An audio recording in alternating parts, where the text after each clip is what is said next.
Board நிறுவனம் வளர்ந்து கொண்டே சென்றாலும் முதலீட்டாளர்களிடம் இருந்து வரும் அழுத்தத்தை ஹென்ரியால் பொறுத்துக் கொள்ள முடியவில்லை. மொத்த நிறுவனத்தையும் தானே வாங்கினார். அதற்கு தன் மகன் எட்செட் போர்டை தலைவராக நியமித்தார். அதற்குள் மாடல் டி காரின் மவுசு குறைந்து மற்ற நிறுவனங்கள் வளர தொடங்கிவிட்டன.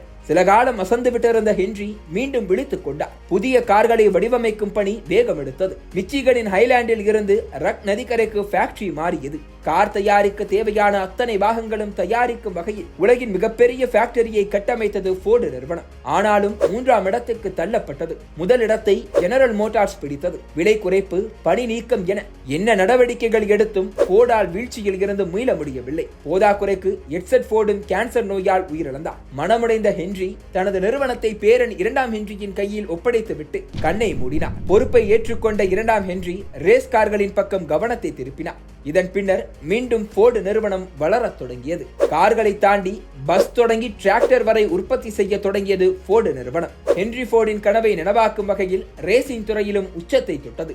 இன்ஜினியர் சப்ளையராக மட்டும் இதுவரை 13 ஃபார்முலா 1 உலக டிரைவர் சாம்பியன்ஷிப், 10 ஃபார்முலா 1 உலக கன்ஸ்ட்ரக்டர்ஸ் சாம்பியன்ஷிப்புகளை வென்றிருக்கிறது போர்டு நிறுவனம். இதே போல 1967 தொடங்கி 2003 வரை மட்டும் 170 கிராண்ட் பிரிக்ஸ் பட்டங்களை வென்றிருக்கின்றன போர்டு நிறுவன என்ஜின்கள். போர்ட் GT40 மாடல் 1966 தொடங்கி தொடர்ந்து 4 முறை 24 ஹவர்ஸ் ஆஃப் லே மேனைனை வென்றிருக்கிறது. இது போக 4 உலக ஸ்போர்ட்ஸ் கார் சாம்பியன்ஷிப்பையும் வென்றிருக்கிறது.